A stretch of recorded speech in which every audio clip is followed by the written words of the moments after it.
iniciar con la exposición de pectus excavatum, pectus carinatum y otras malformaciones de la pared torácica y tórax inestable. Bueno, las malformaciones de la pared torácica constituyen un grupo heterogéneo de alteraciones estructurales que afectan el complejo osteocartilaginoso del tórax. Vamos a empezar con la embriología. Siguiente, por favor. Ok, la pared torácica va a ser una unidad funcional que está compuesta por componentes óseos, cartilaginosos y un complejo muscular. La morfogénesis de este origen embrionario va a ocurrir entre la cuarta y 10ª semana de gestación, derivando del mesodermo paraxial y del mesodermo de la placa lateral. Este proceso va a ser regulado, además, de una regulación genética con los genes OX, especialmente el grupo OXB, que van a dirigir la identidad posicional y segmentación de la eyección. Y lo que ocurre es que alteraciones en esta señalización van a vincularse con esas anomalías de segmentación y van a dar paso a las diversas malformaciones congénitas. A la 6ª semana vamos a ver la formación estructural. El esternón va a iniciar con la aparición de 2 bandas mesenquimales laterales o barras esternales que luego van a migrar para fusionarse en sentido craneocaudal.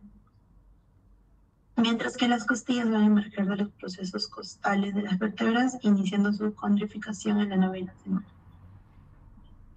Pues anatómicamente un tórax maduro va a depender de la integridad de los cartílagos costales, específicamente del tercero al 7º, y se postula que un sobrecrecimiento excesivo o asimétrico de estos cartílagos va a ejercer una fuerza mecánica que va a desplazar el esternón y va a dar paso en patologías como el pectum excavatum, el pectum carinatum, y cualquier alteración estructural puede comprometer la funcionalidad cardiopulmonar. Siguiente, por favor. Para la clasificación de las malformaciones de la pared torácica, va a haber diferentes. Por ejemplo, está la clasificación según origen anatómico o estructural. Es la que se utiliza para describir la base del defecto. Y va a haber, pueden ser cartilaginosas, costales, condrocostales, esternales y clavículos escapulares. Las cartilaginosas van a estar compuestas por la pectus excavatum, pectus carinatum, y va a representar el mayor porcentaje, mientras que en los costales van a estar las anomalías óseas como la agenesia costal. En costocondrales van a ser defectos mixtos que suelen involucrar tejidos blandos. Aquí está el síndrome de Poland, que es la aplasia del músculo pectoral. Más adelante lo van a especificar mis compañeros.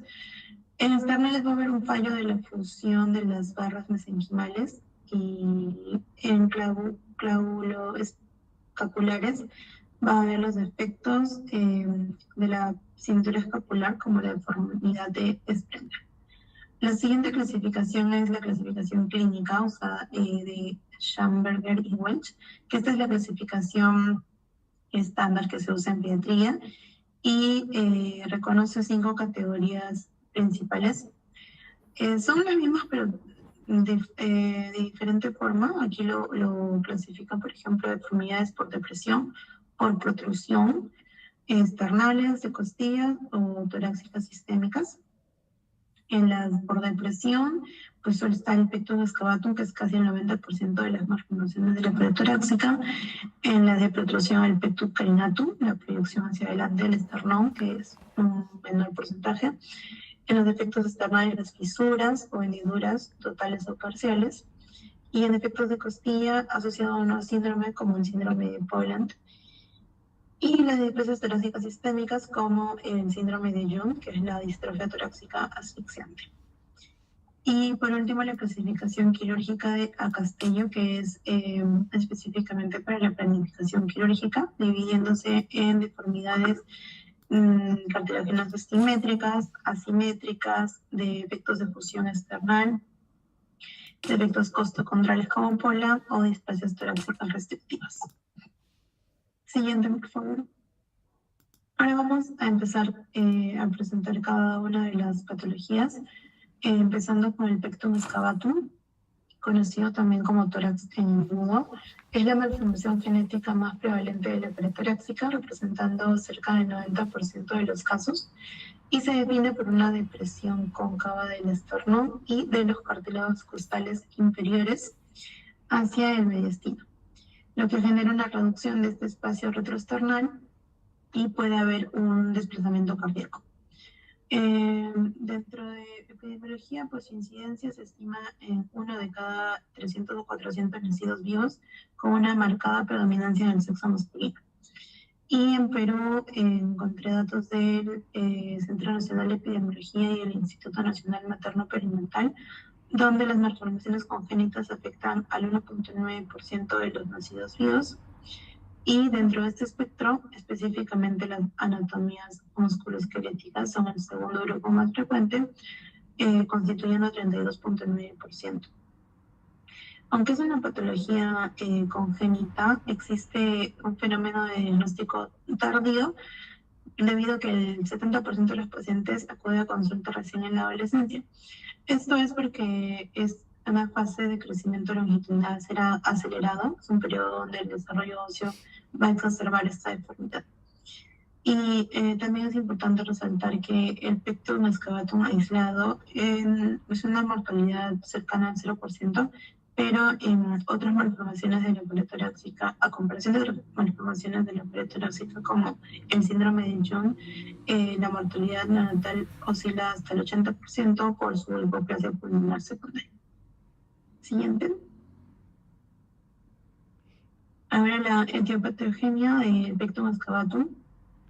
Bueno, eso tiene una etiopatogenia de naturaleza multifactorial, pero se rige primordialmente de la teoría del sobrecrecimiento contracostal. Y según esto, hay un desarrollo longitudinal excesivo, desordenado y asincrónico de los cartílagos costales, como mencioné, del tercer al séptimo especialmente, y genera una fuerza mecánica de empuje, y este va a desplazar el cuerpo del esternón en sentido posterior. A nivel molecular, también va a estar mediado por la desregulación de la expresión de los genes OXPE. Esta va a alterar la maduración de los condrocitos y el metabolismo de la matriz celular. También hay una fuerte predisposición genética, evidenciando hasta 40% de los pacientes con antecedentes familiares. Y la progresión de la anomalía se ve potenciada por factores biomecánicos que actúan como catalizadores. También se postula que la presión intratorácica negativa y una dinámica de tracción diafragmática anómala exacerban esta depresión externa preexistente. Y estos cofactores adquieren más relevancia en el pico de velocidad de crecimiento puberal, donde el tórax adolescente permite que estas fuerzas consoliden esta morfología de tórax. Siguiente, por favor.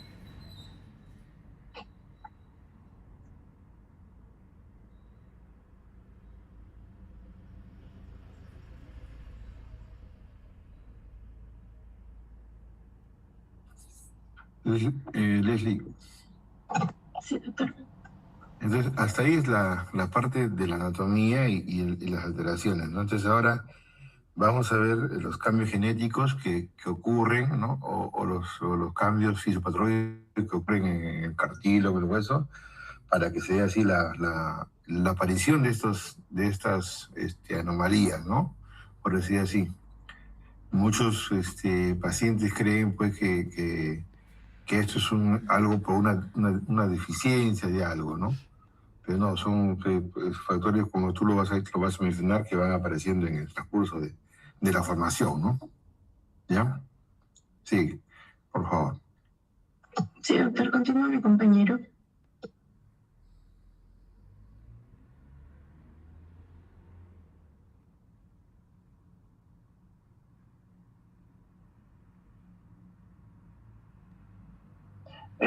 Buenas noches.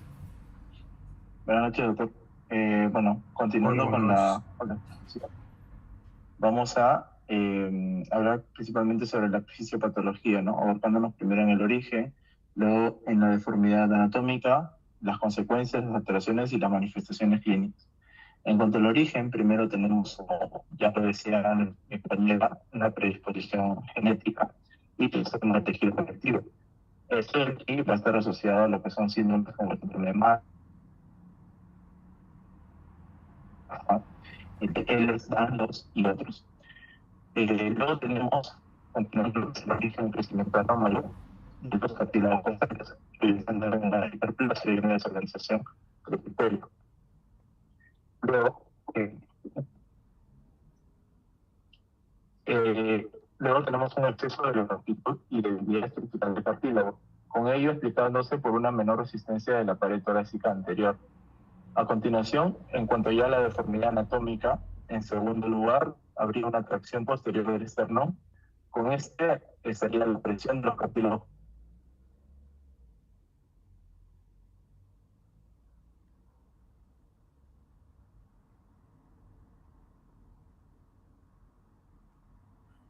No te escucho, Luis. El llamado como pectus excavator. ¿Aló? Sí, ahora sí. Ya. Bueno, continuando, una presión posterior del esternón, lo que veíamos como que la presión de los cartílagos costales contra el esternón lo empujaba hacia adentro y eso nos daba una anatomía. Esto tiene como una depresión progresiva del esternón. Y finalmente en la parte de la deformidad, vemos una disminución de lo que es el diámetro antero-posterior del tórax. Básicamente, ¿por qué? Porque estos cartílagos se empujan hacia adentro y ya tendríamos un menor diámetro, ¿no? Antero-posterior, una reducción del espacio intratorácico. Y las consecuencias de las cuales tendríamos, tanto mecánicas intratorácicas, es una compresión del ventrículo derecho, como una disminución del llenado y la función ventricular, un desplazamiento cardíaco hacia el lado izquierdo y una reducción de la expansión pulmonar. Luego, en cuanto a las alteraciones fisiológicas, una menor distensibilidad pulmonar, un menor retorno venoso, un menor volumen sistólico y gasto cardíaco y una alteración de lo que es la mecánica ventilatoria, ¿no? Ya que puede aumentar lo que es el trabajo respiratorio. En cuanto a las manifestaciones clínicas, bueno, y ya lo hablaré también a continuación, principalmente en el caso de palpitaciones, dolor torácico, atípico y un impacto psicológico. Entonces vemos consecuencias en el lado tanto cardíaco, tanto respiratorio y tanto psicológico, ¿no? Por la misma anatomía para tener este efecto siguiente.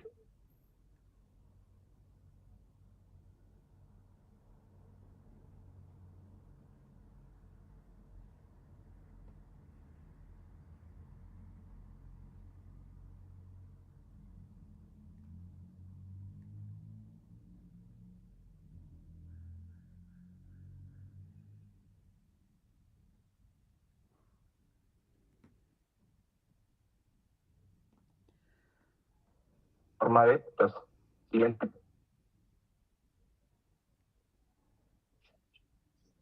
Siguiente. Ya. El segundo tipo es el saucer type o en forma de platillo, que va a ser una depresión difusa que puede ser simétrica o asimétrica, tanto ahí que se ve en pantalla. Y el tercero, siguiente, es el Grand Canyon o en forma de surco, ¿no? Que en este caso va a ser un hundimiento severo y profundo asociado, ¿no?, a lo que es la rotación esternal, que va a afectar a casi todo el esternón. Y esta malformación sí va a requerir de una colocación de más barras retroesternales para la corrección quirúrgica, ¿no? Porque ya acá invade lo que es esternón y ya requiere mayor tamaño y mayor colocación de barras. Siguiente. Ya. En cuanto a las manifestaciones clínicas, como decía, entonces van a ser cardiovasculares, respiratorias y también un poco... Luis, un favor, ahí en esta parte de la semiología, o sea, de la clínica, tiene que explicar bien los cambios que podrían haber, ¿no es cierto? Porque no en todos los pacientes hay esos cambios, ¿no? Sí, es un plano más general el que voy a abarcar ahora. Ya, en este caso, sí, en este caso las manifestaciones respiratorias, lo que principalmente tendríamos es una disnea de esfuerzo, básicamente una dificultad para respirar durante lo que es la actividad física, ¿no? Luego una intolerancia al ejercicio, porque propio de ello, propio de la disnea, va a haber una fatiga rápida, una disminución de lo que es la capacidad para realizar ejercicios. Luego, infecciones respiratorias recurrentes, va a haber mayor predisposición a lo que son resfríos, bronquitis, neumonías, y una restricción pulmonar leve, así como una hipoxemia leve, ¿no? Pero ya esto evidenciándose en los casos más severos, ¿no? No tanto como en casos frecuentes, sino más severos. Luego, en cuanto a manifestaciones cardiovasculares, como decía, también va a haber una compresión cardíaca, principalmente de lo que es el ventrículo derecho, con desplazamiento posterior del corazón. Van a haber palpitaciones, una sensación de latidos irregulares o acelerados, soplos, una disminución del gasto cardíaco y alteraciones en el EKG, básicamente en el segmento ST, y en la onda T.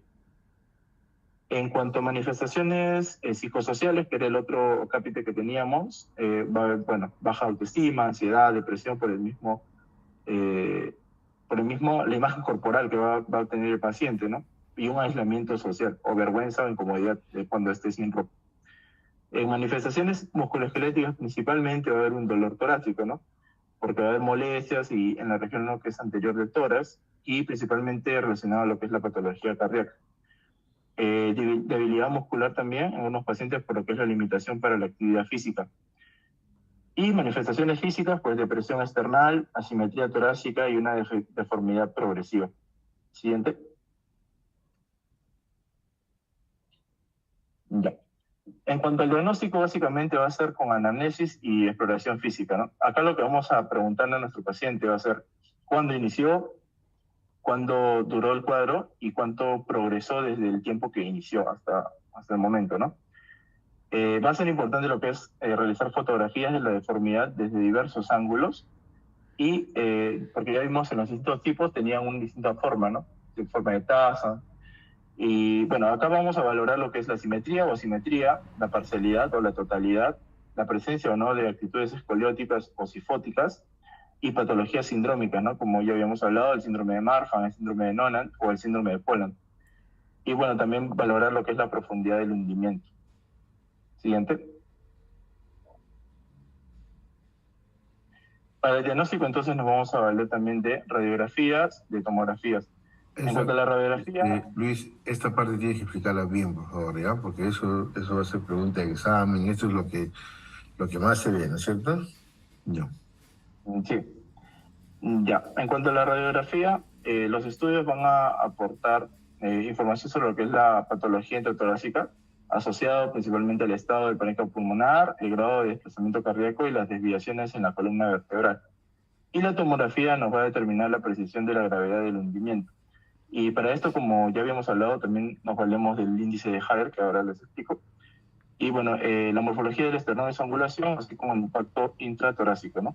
El TAC también nos tiene que realizarse tanto en fase inspiratoria como expiratoria. Ya.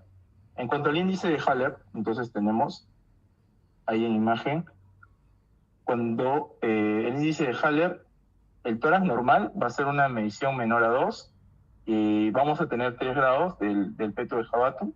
Cuando sea leve va a ser de 2 a 3.2, un excavatum moderado de 3.2 a 3.5 y hablamos de un peto de excavatum grave mayor a 3.5. Siguiente.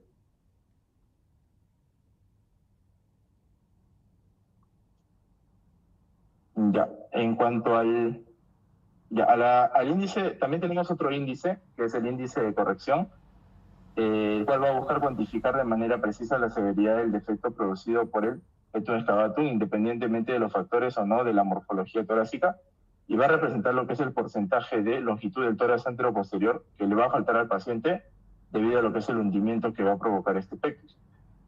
En el caso de este índice de corrección, bueno, tenemos el B, que va a ser la distancia torácica, menos lo que es el A, que va a ser la distancia en el punto de hundimiento, como se ve en imagen, y va a ser dividido por B, también por la distancia teórica.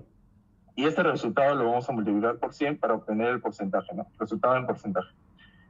Bueno, el índice por encima del 30% va a indicar lo que es la severidad y a partir del 25 al 30% vamos a valorarlo como una corrección quirúrgica de la deformidad. Siguiente.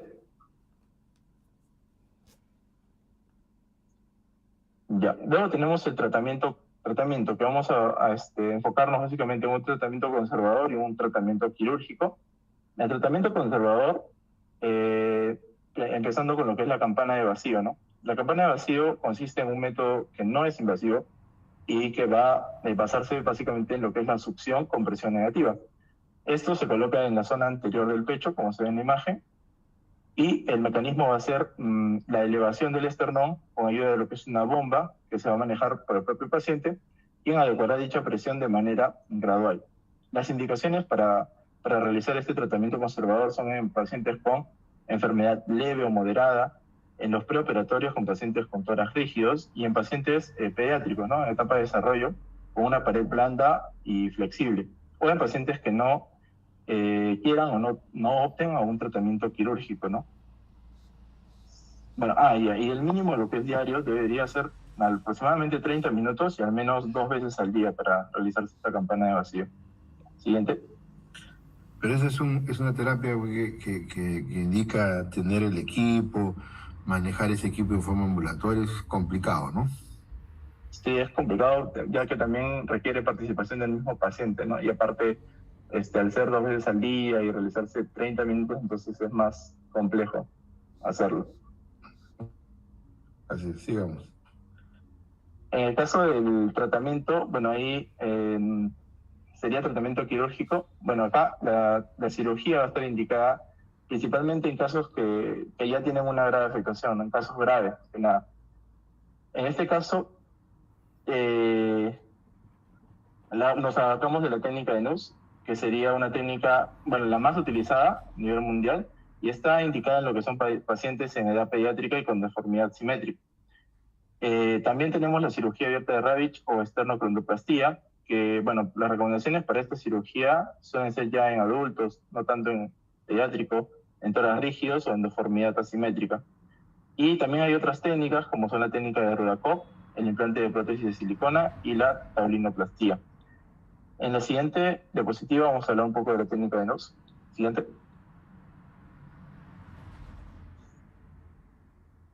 Ya. Hablamos un poco de lo que es la técnica de NOS, que bueno, es la más utilizada, y ahí paso a paso también están en imagen lo que se realiza. Es un procedimiento quirúrgico mínimamente invasivo que va a corregir lo que es el hundimiento del esternón, ¿no?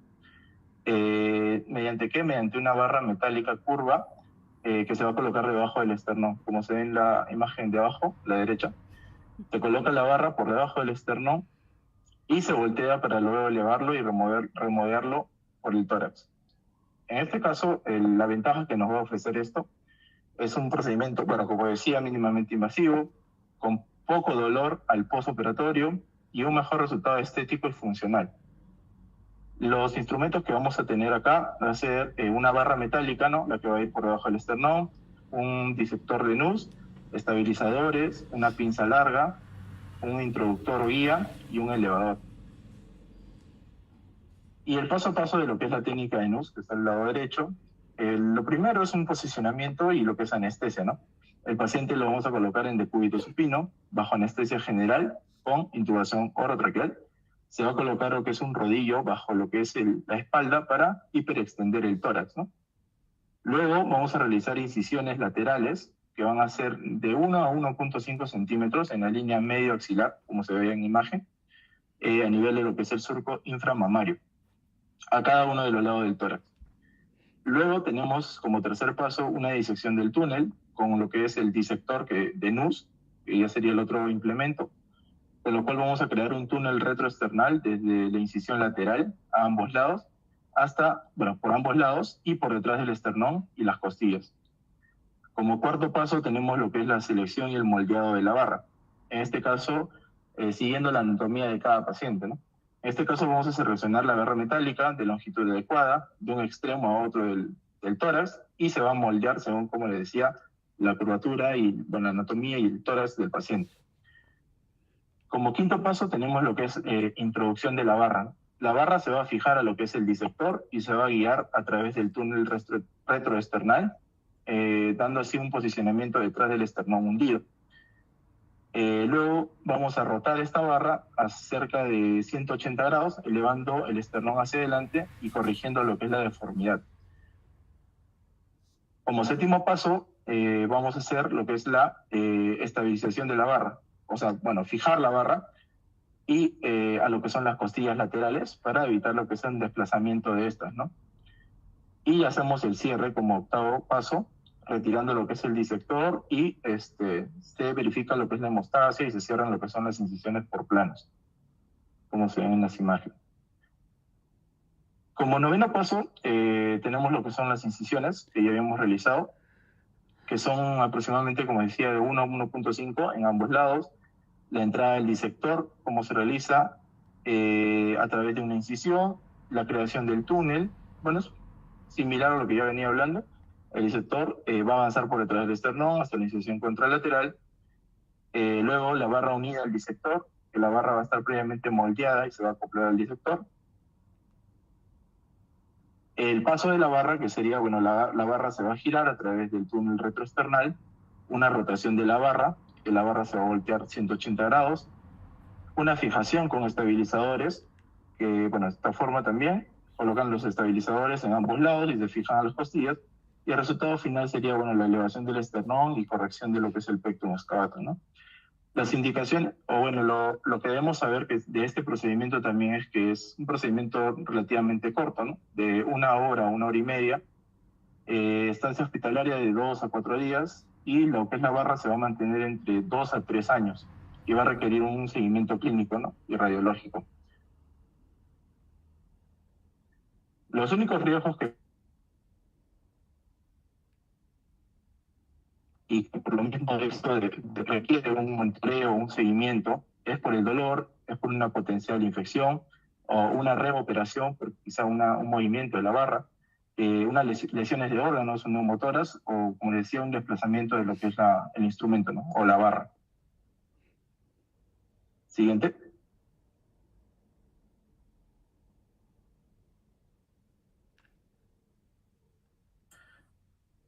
Bueno, ahora me toca a mí hablar sobre pectum carinatum. En cuanto al pectum carinatum, hay que mencionar que es una deformidad congénita de la pared torácica anterior, que se va a caracterizar principalmente por la protrusión, que sería la proyección hacia adelante del esternón y los cartílagos costales adyacentes, y esta proyección va a generar el aspecto típico de pecho en quilla, o similar a la quilla de un barco o a pecho de una paloma, como se describe, ¿no? Esta es la segunda deformidad más frecuente de la pared torácica anterior, después del pectum excavatum. Y ambas deformidades van a tener el mismo mecanismo opuesto. En este caso, el carinatum, el esternón, se proyecta hacia adelante y el excavatum hacia atrás, ¿no? Se hunde. Etimológicamente, para comentarle que carina viene del latín quilla de barco, y es lo que significa, y hace referencia a la forma puntiaguda que tiene como tal, ¿no? Y bueno, y si hablamos de historia, Hipócrates fue el primero en nombrarlo o en describir esta deformidad, pero ya en los años 1882, pues fue uno de los primeros que se menciona en Pectum carinatum, el Coulson, que lo describía formalmente, ¿no? Y la primera corrección quirúrgica fue en el año 1949, básicamente con la técnica de Ravitch, y es por eso que se le atribuye este nombre. Siguiente diapositiva, por favor. Bueno, en cuanto a la epidemiología en Perú, aunque no existe un dato o un registro epidemiológico nacional propio en Perú para Pectum carinatum, hay datos disponibles que extrapolan estos estudios en Latinoamérica, y bueno, hay un seguimiento clínico en hospitales de referencia que tenemos en el país, como Salud y MINSA, y tiene una cierta prevalencia a nivel global. En respecto a carinatum, se menciona de 1 a 1000 o de 1 a 2500 en adolescentes y jóvenes adultos.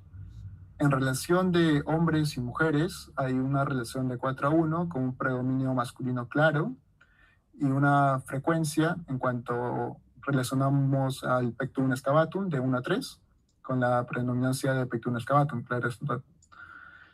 Y bueno, en la población general se presenta aproximadamente en 0.6% y forma esta una clara evidencia como tal, ¿no? Y bueno, si hablamos de antecedentes familiares, en un 25% podría estar sugerido este componente genético. Y bueno, como referencia en nuestro país tenemos el Hospital Víctor Lasarte Echegaray, que está en Salud, que es uno de los principales centros peruanos para la cirugía de pared torácica, y bueno, encabezado por el doctor Mario López Carranza, y el Hospital Nacional Edgardo Revalliati Martín, que atiende casos de distintas regiones del país, el Hospital Nacional 2 de Mayo y el Instituto Nacional del Niño para pacientes pediátricos, ¿no? Bueno, en cuanto a características demográficas en nuestro país, y en general también se menciona de que la infancia y la pubertad, más o menos aproximadamente mayor a 11 años, es en donde mayormente se presentan los casos en nuestro país.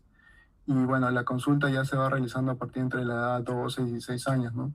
Pero algo importante que mencionabas, que muchas veces acá predomina mucho más también la estética que la parte funcional como tal, porque hay que mencionar que el pectum excavatum da más, está más vinculado a este deterioro funcional, ¿no? En cambio, el carinatum es mucho más estético muchas veces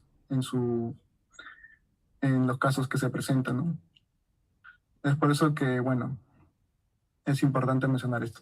En la siguiente diapositiva, por favor.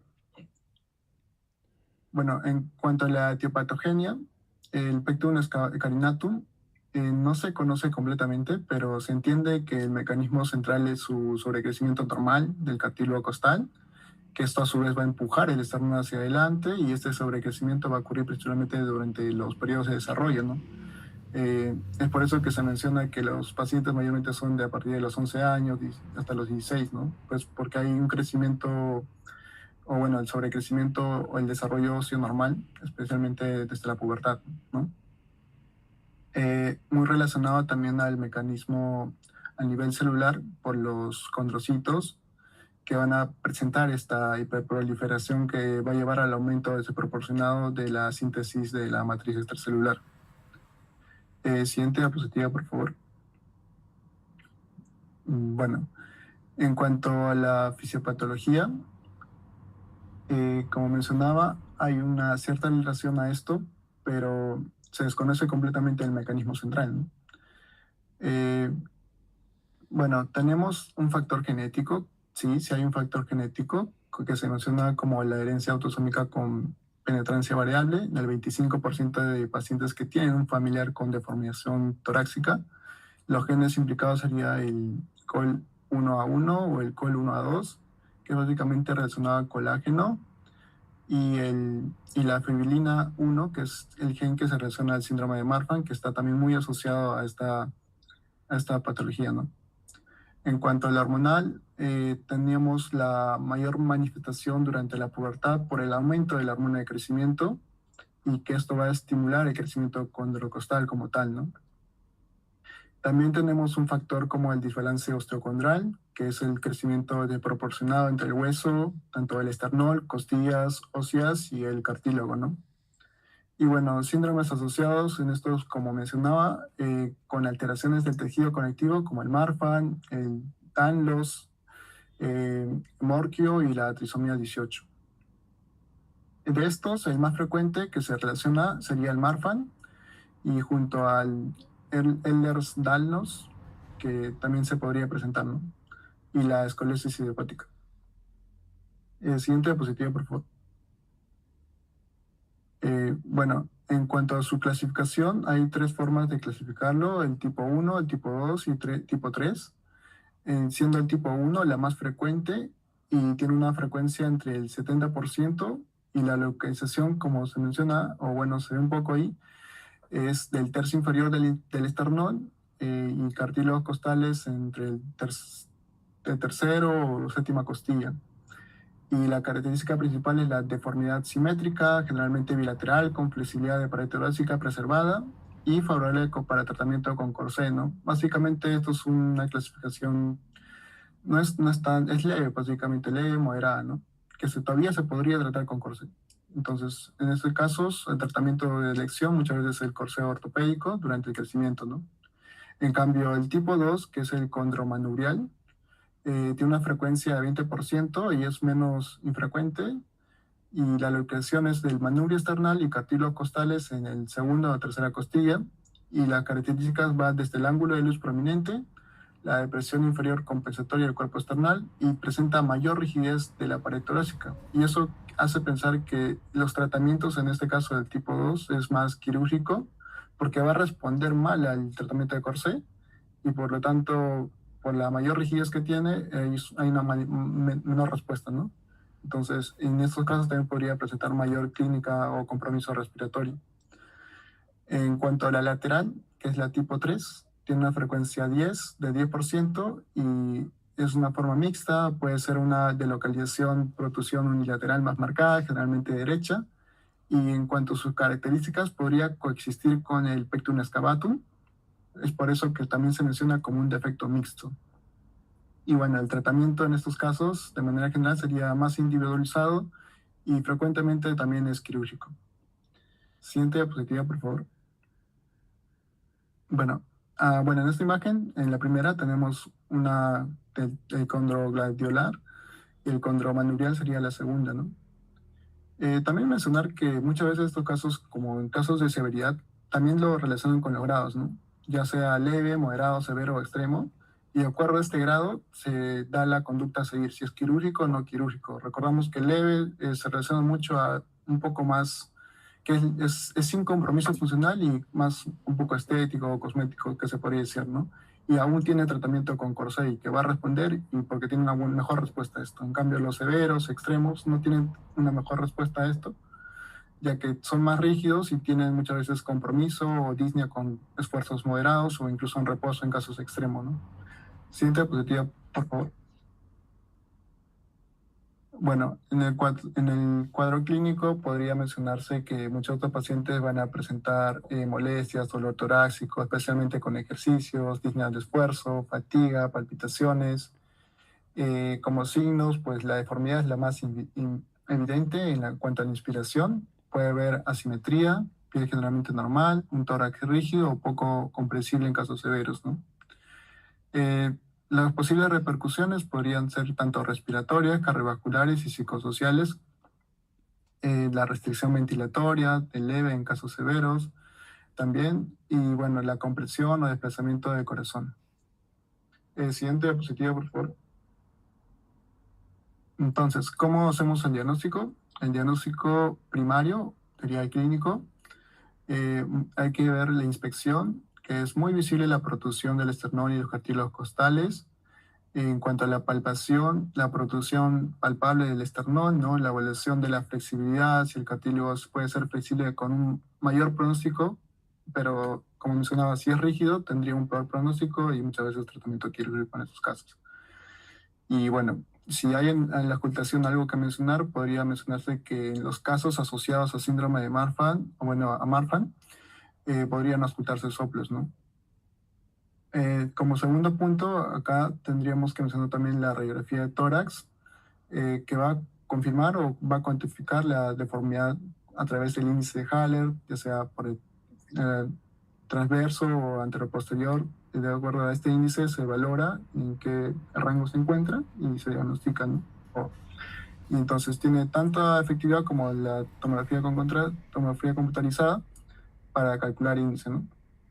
También se podría hacer la tomografía de tórax y también en otros casos, para determinar qué tan severo o qué afectación tiene, las pruebas complementarias como la espirometría, el ecocardiograma, que está asociada también al síndrome de Marfan, para ver, ¿no?, la sospecha que tenemos. Y bueno, la radiografía de columna para descartar escoliosis. Siguiente diapositiva, por favor. Y como mencionaba, el diagnóstico básicamente muchas veces se apoya mucho en la parte clínica. Se menciona por eso que es un diagnóstico primario, pero también se puede ver a través de imágenes, como mencionaba, la radiografía de tórax, la tomografía y las pruebas funcionales, ¿no? En la tomografía vamos a ver con mayor detalle anatómico, vamos a detectar formas leves no visibles en la radiografía y va a ser más útil en la planificación quirúrgica. Siguiente diapositiva. Uno de estos puntos importantes, como mencionaba, que entonces sería el índice de Haller, ¿no? El índice de Haller es una medida para cuantificar la severidad de las deformidades torácicas, que fue creado originalmente para ver en qué estadio, o bueno, cómo ver el pectum excavatum, ¿no? Pero también se podría aplicar al carinatum. La fórmula sería el diámetro transverso máximo de tórax por el diámetro anteroposterior, ¿no? Entonces se mide en una tomografía en corte axial a nivel del corazón, donde la depresión y la perfusión es máxima, y también puede calcularse en la radiografía lateral en proyección estándar. Como vemos aquí en la imagen, hay una proyección tanto para el índice de Haller en un tórax normal y en un índice de Haller en pectum carinatum, ¿no? Sacamos los datos, el diámetro transversal, el diámetro anteposterior. En estos casos, si se fuera el carinatum, nos sale 1.75, que es básicamente un índice disminuido, que sería pues pectum carinatum, ¿no? Como tal. Y bueno, si hablamos de un índice normal sería menos de 2.5, y si hablamos de, no sé, si nos saldría mayor a 3.5, es un criterio más para excavatum como tal. Y bueno, eso sería todo por mi parte. Siguiente diapositiva, por favor.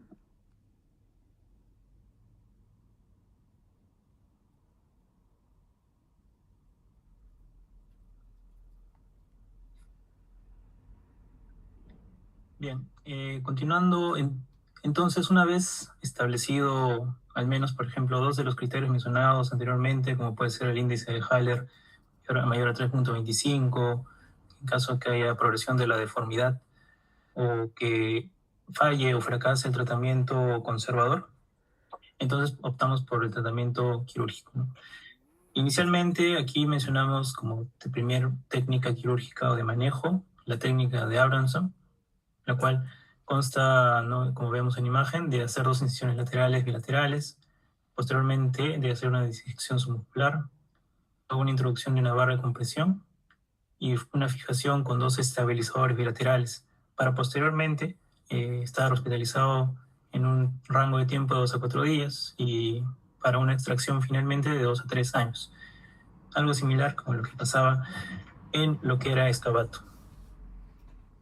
Aquí vemos otras imágenes donde también se aprecia el procedimiento y lo que fue la radiografía lateral de tórax a los 3 meses de ya realizado este implante. Otra técnica que también coincide con el excavatum, en este caso es la de Ravitch, la cual consta de hacer una incisión transversa, que es submamaria, una elevación de colgajos micutáneos bilaterales, lo que va a ser una resección pericóndrica de cartílagos hipercrecidos de la segunda a la sexta costilla, también una osteostomía esternal uniforme, y lo que va a ser una fijación también con una placa esternal temporal. Y finalmente se va a cerrar con planas. Entonces, como ves también en la imagen, se va a ver aquí la muestra del moldeador esternal en su extremo, justo por encima de la mayor protuberancia del hueso dentro de lo que pectum carinatum respecta, ¿no? Bien, entonces, pasando a otras patologías que también afectan a la cavidad torácica, podemos comenzar con el caso de síndrome de Poland, cual la definimos como una anomalía congénita que se caracteriza por tener una ausencia unilateral o también una hipoplasia de lo que es el músculo pectoral mayor. Y se acompaña de lo que son otras malformaciones ipsilaterales, o sea, del mismo lado del pectoral. Bueno, su epidemiología abarca de 1 por cada 30.000 casos o 1 a 32.000 casos de nacidos vivos. Hay predominio de lo que es el lado derecho, en un 75% de los casos. También hay predominio, principalmente se presenta lo que son varones, en 2 a 3 a 1. Y la mayoría de casos son esporádicos, o sea, no es necesario tener un antecedente de un familiar que haya presentado el síndrome de Poland. Y también menciono aquí lo que son espectro de las manifestaciones, como puede ser la agenesia pectoral mayor, también acompañada o no acompañada del pectoral menor, lo que es la hipoplasia o la masa ipsilateral en el caso de las mujeres, la bradidactilia o sindactilia, como se ve en la imagen inferior, en el lado derecho de la pantalla, y la deficiencia subcutánea ipsilateral. Bueno, otros hallazgos clínicos que se presentan ya con porcentajes y otros estudios que pueden encontrar coinciden en el hecho de que la ausencia más común va a ser del pectoral mayor y va a ser el lado afectado, principalmente el lado derecho. También coincide con el hecho que va a ser hombres los más afectados, así como la presencia de lo que puede ser sindactilia o la braquidactilia, o también lo que puede ser ausencia de dígito falanges. Bueno, agrupando todo lo mencionado respecto a hallazgos clínicos, pues aquí menciona en la tabla número 2 la que viene a ser una clasificación de las anomalías torácicas, según 4 grados. El primero solo nos menciona la hipoplasia de los músculos pectorales. En el segundo ya hay una agenesia de la cabeza esternocostal de lo que es el pectoral mayor. En tercer grado hay una ausencia total de lo que es el músculo pectoral mayor, o puede ser ambos pectorales. Y en cuarto grado ya hay una hipoplasia o agenesia de los músculos pectorales, pero que también va a estar asociada a anomalías óseas de lo que son la caja torácica. Bueno, y también, como mencioné, no solo afecta al pectoral mayor, sino principalmente afecta a las extremidades tanto superiores como inferiores, manifestándose como pues, braquidactilia o ¿no? la ausencia de dígitos falanges. Y bueno, ahí también se menciona en la tabla 3 lo que respecta a las anomalías de la extremidad superior, ¿no? El síndrome de Poland, según clasificación de Gauss-Witz y la clasificación de Alcatan. Bien. Entonces, respecto a lo que diagnóstico refiere, pues principalmente el diagnóstico es clínico. Se puede apreciar lo que va a ser una simetría torácica desde un recién nacido. Incluso se menciona lo que puede ser un diagnóstico ecográfico en su periodo prenatal y una posterior corroboración del hecho ecográfico una vez el paciente nazca, ¿no?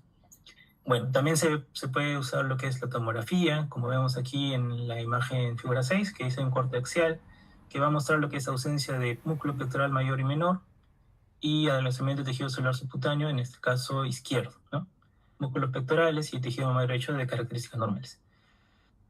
Bueno, el tratamiento quirúrgico básicamente constituye lo que es la reconstrucción del colejo dorsal ancho, se puede usar prótesis, implantes torácicos a 3D, que vamos a ver a continuación también, y se debe considerar especialmente que si hay un defecto grave de la pared, se puede estabilizar una malla, y también como para validar el tratamiento quirúrgico si es que hay un impacto psicológico significativo por el cual tenemos que intervenir quirúrgicamente.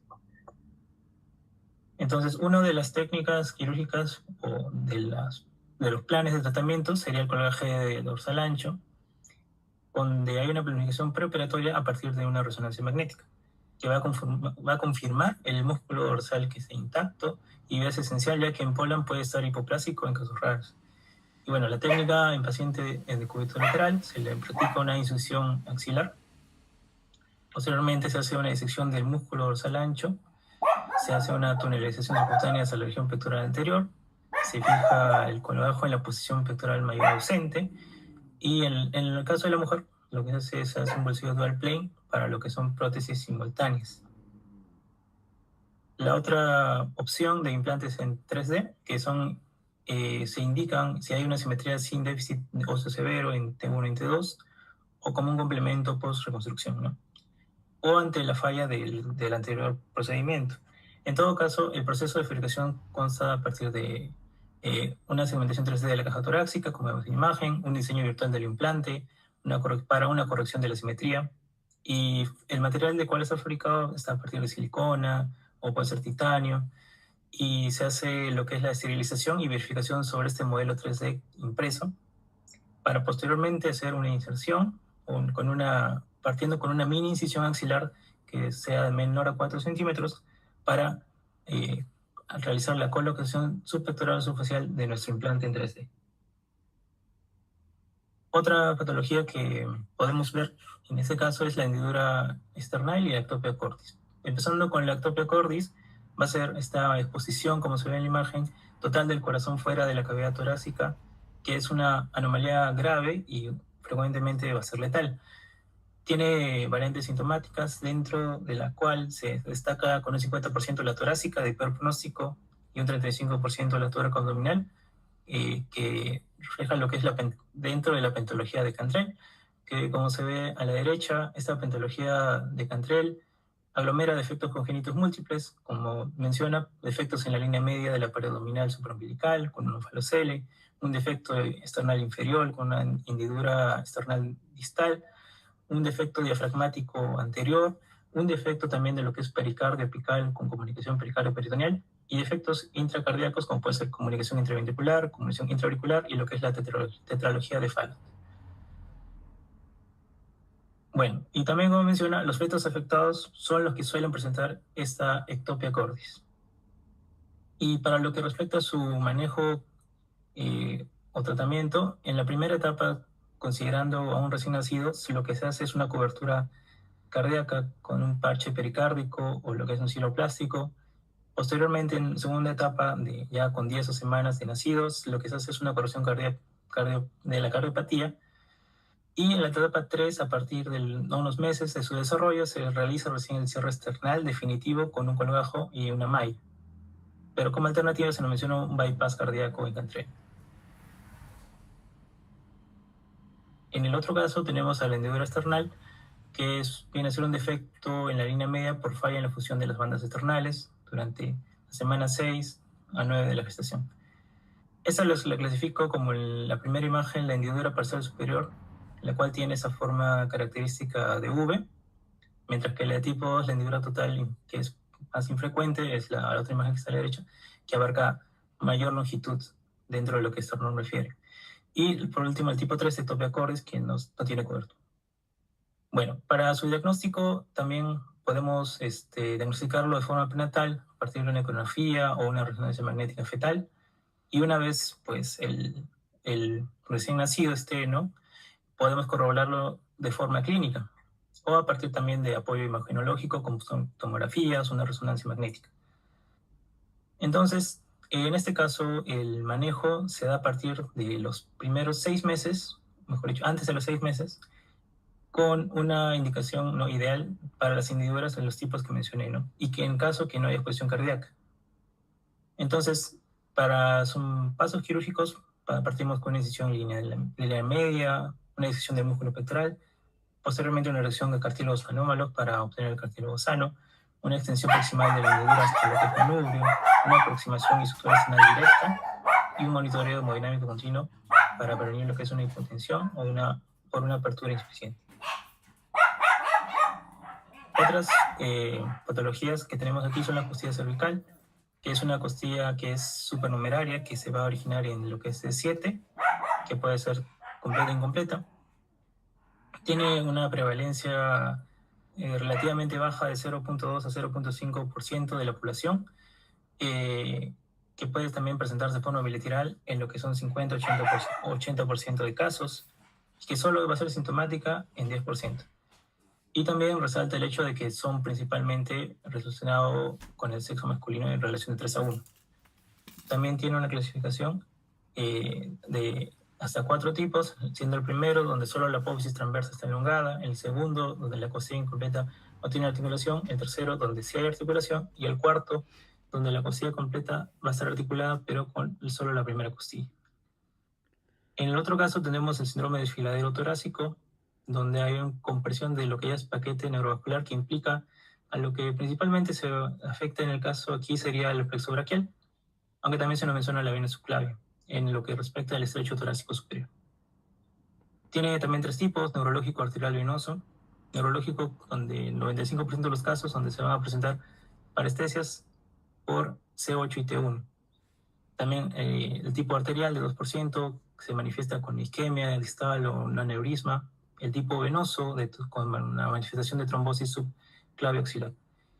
Como diagnóstico se realiza mediante maniobras como puede ser el Wright, el East, el Hudson, o a partir de radiografías para corroborar el estado de la costilla cervical o si hay una apófisis elongada, también angiotomografía, angioresonancia. Finalmente, para el tratamiento, es un tratamiento conservador, se puede optar por fisioterapia o el uso de AINES, y en caso se requiere cirugía, lo que hace es una resección de la primera costilla más la costilla cervical. Y por último también se opta por lo que es anticoagulación más trombólisis, en el caso sea el tipo 5. Y por último, lo que respecta a displasias condrocostales, aquí voy a hablar del síndrome de Young, que nos menciona que es una displasia torácica asfixiante con de origen genético ciliares, ¿no? Que es IFT 140, IFT 162 y TIM C2HU. Entonces, este es un tórax estrecho que está en forma de campana, con costillas que son cortas y son horizontales, además de que el recién nacido va a presentar insuficiencia respiratoria con una causa principal, que va a ser su causa principal de mortalidad infantil.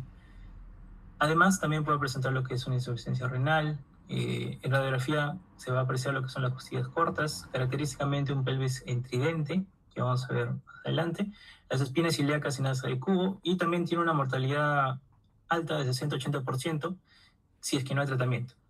Y la mejora es con un tratamiento quirúrgico precoz.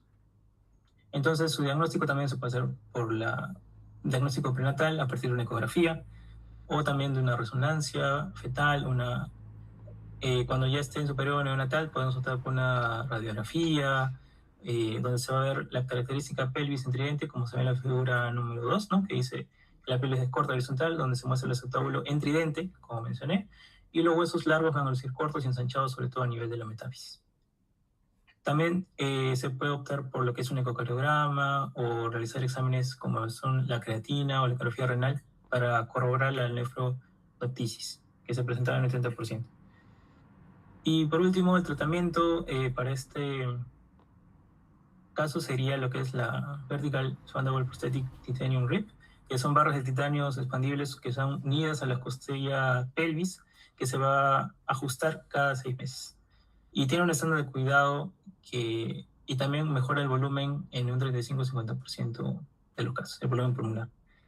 Y la otra opción sería una expansión torácica lateral a partir de una osteotomía vertical que involucre las costillas 4, 8 y bilaterales. Y va a ser una expansión en libro abierto que soporte a partir de la placa de titanio. Ya, ahora vamos a seguir con el siguiente capítulo. Vamos a hablar acerca del tórax inestable. Señorita, ¿Sí? hasta ahí entonces hemos visto las diferentes patologías, casi siempre congénitas, que tienen su repercusión fisiopatológica, tienen su diagnóstico, ¿no es cierto?, y su terapéutica. Pues sobre todo, para nuestro nivel, como les decía a los compañeros de seminario, tenemos que saber diagnosticar, o sea, saber qué pasa, por qué se produce, qué cosa se altera, ¿no es cierto?, y cómo se diagnostica. La terapia quirúrgica, ya cuando usted debe saber que hay técnicas que se usan, por ahí los nombres, ¿no?, más o menos en qué se basa la corrección quirúrgica, pero no ahondar mucho en sí la técnica quirúrgica, sino en la parte fisiopatológica. Listo, vamos a seguir con el último tema, que también es muy importante. Ya, continúo. Bueno, en este capítulo vamos a ver lo que es tórax inestable. Para esto es importante saber que la pared torácica va a cumplir dos funciones importantes. Primero, la de proteger todos los órganos vitales intratorácicos, y la segunda es lo que tiene que ver con la respiración. Esta patología va a ser una disociación completa de la porción de la caja torácica y va a ser una pérdida de la continuidad de toda la caja. Esta patología va a ser importante porque representa el 7% de todos los traumas torácicos. En este caso, el 77% de casos se presenta en hombres, tiene de un 10 a un 20% de tasa de mortalidad, y el 79% es por colisiones vehiculares. Siguiente. Ya. En la definición es importante entender que el tórax inestable es una condición aguda, es un trauma torácico y generalmente es de tipo cerrado. Va a ser la fractura en algunas bibliografías dice que 2, pero vamos a asumirlo como 3 o más costillas en 2 focos distintos. O sea, va a haber una fractura en un foco y en otro foco. Estas fracturas de varias costillas, de costillas continuas, va a hacer que se forme un segmento independiente de la caja torácica.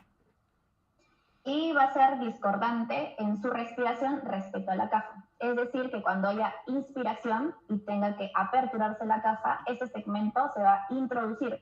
Y cuando haya expiración y tenga que disminuir la caja, ese segmento se va a aperturar. O sea, funciona de forma independiente y contraria al resto de la caja torácica. Siguiente.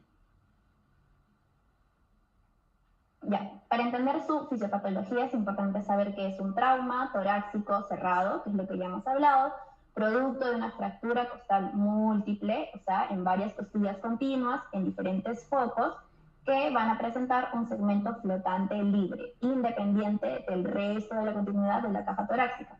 Y lo que va a producir, y este va a ser el signo patognomónico de esta patología, una respiración paradójica. Es la respiración que les acabo de explicar, o sea, una inspiración discordante y una expiración discordante, lo que nos va a llevar a producir una hipoxia o hipercapnia y por consecuente una insuficiencia respiratoria. Primero va a alterar la mecánica ventilatoria, que se presenta la respiración paradójica, donde este segmento va a ser libre, se deprime en inspiración y protruye en expiración, que es lo que ya habíamos hablado. Además va a haber pérdida de capacidad pulmonar y también pérdida de la capacidad residual funcional, donde se va a disminuir la ventilación alveolar, puede producirse atelectasias, evidentemente va a haber dolor y hipoventilación. Y como consecuencias sistémicas, que es la más frecuente, la contusión pulmonar y también la más grave, donde se va a producir hemorragias, edemas y necrosis. Luego también puede haber hipoxemia, porción intrapulmonar, hipercapnia, y como ya lo hablamos, es importante porque va a tener un 20% de mortalidad. Generalmente se presenta en adultos, porque en niños su caja torácica es más flexible a este tipo de traumatismos. Siguiente. Ya. Se puede presentar en 3 tipos de accidentes, en aceleración y desaceleración, que va a ser el más frecuente, de un 70-80%, que son todos los tipos de accidentes de tráfico. También los que son impactos a gran velocidad, que generalmente son caídas desde alturas, desde grandes alturas. Y por último, la comprensión directa sobre el tórax, que se da en lesiones de aplastamiento, donde la fuerza va a ser mayor a la resistencia de la caja torácica, por ejemplo, en algún derrumbe, un terremoto, etc. Siguiente. Ya. Los tipos de tórax se van a dividir en 3, uno anterior, uno lateral y uno posterior.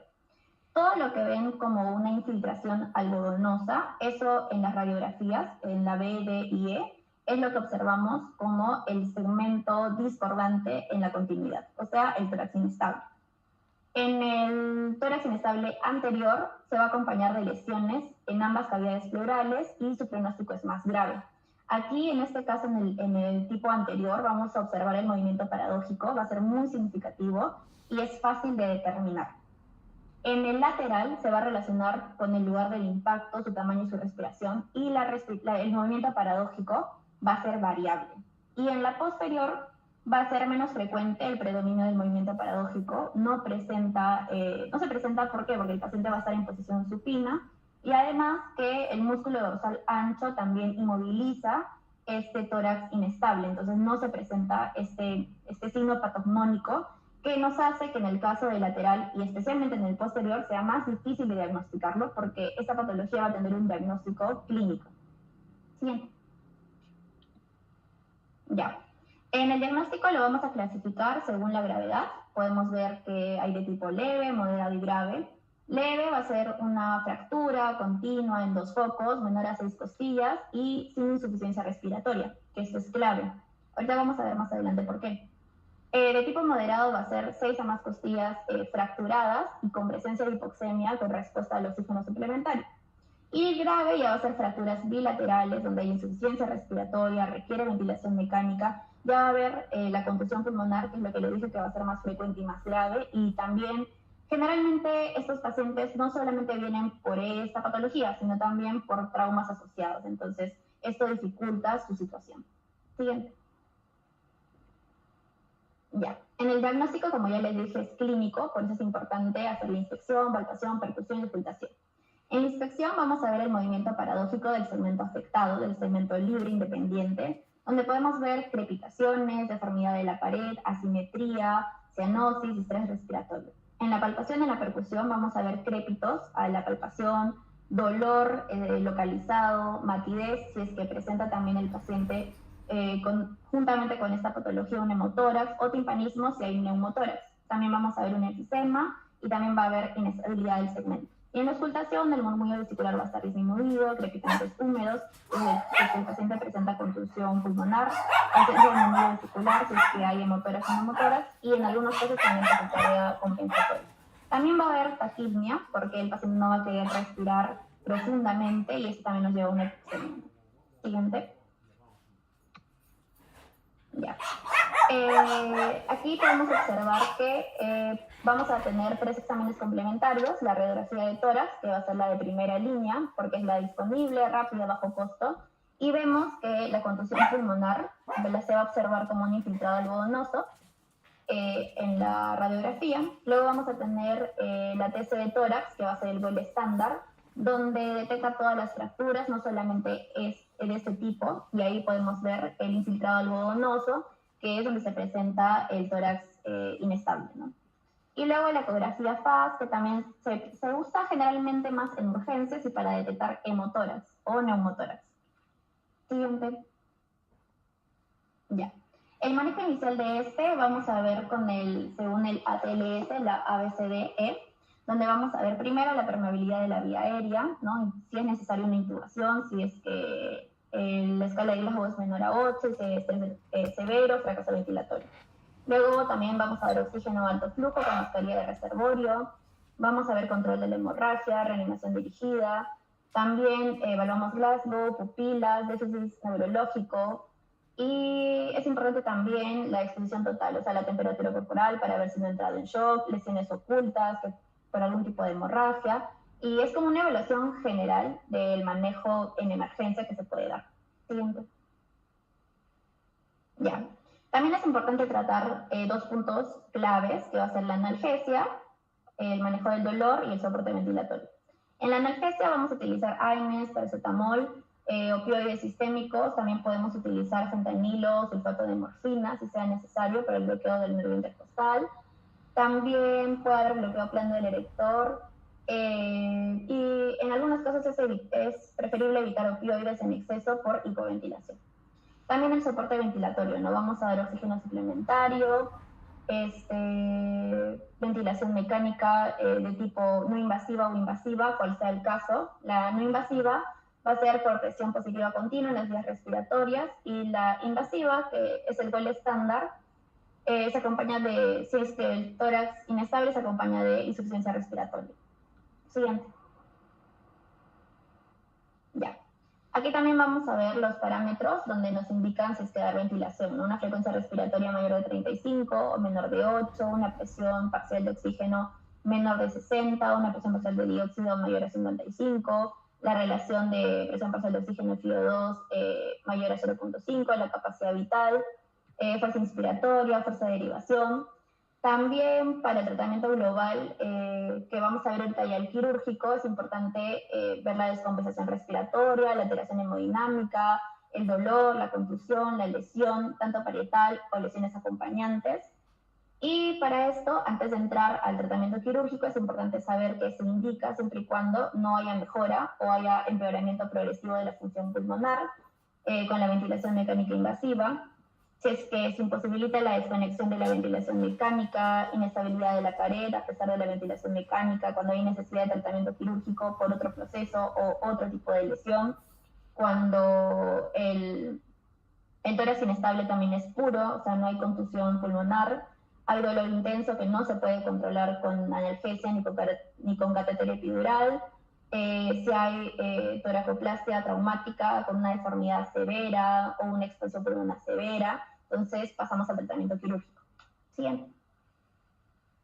Ya, en el tratamiento quirúrgico vamos a ver la osteosíntesis costal, donde hay varios métodos que podemos utilizar. Uno de los más frecuentes va a ser el uso de placas, barras o fijadores metálicos, que se fijan directamente en las costillas, van a evitar todo el movimiento del fragmento, y estos van a prevenir lesiones adicionales. Después los agrafes de Judet, que son placas curvas de diferentes tamaños, se fijan con patillas que van a abrazar toda la costilla y permiten la reducción rápida de la fractura, y es como una estabilidad mucho más eficaz que los fijadores metálicos. Siguiente. Ya, vamos a tener las placas en U, que son similares a las de Judet, pero mucho más pequeñas, se fijan en el borde posterior de la costilla, y estas, su ventaja es que van a tener menor riesgo de lesiones neurovasculares. Luego están los fijadores de Borelli, que son placas laterales unidas por una varilla metálica, se fijan en 2 puntos en todo alrededor del arco costal y van a evitar movimientos tanto anteroposteriores y superinferiores. Siguiente.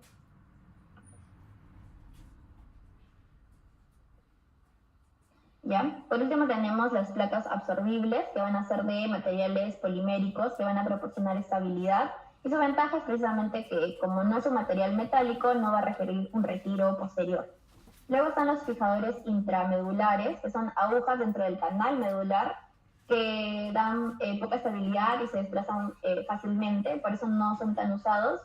Y por último está el sistema sin tornillos de clip de titanio, que es lo nuevo que se ha visto para este tipo de casos. Siguiente.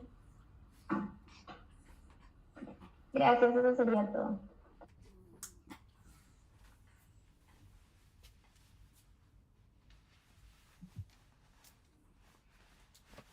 Un momentito.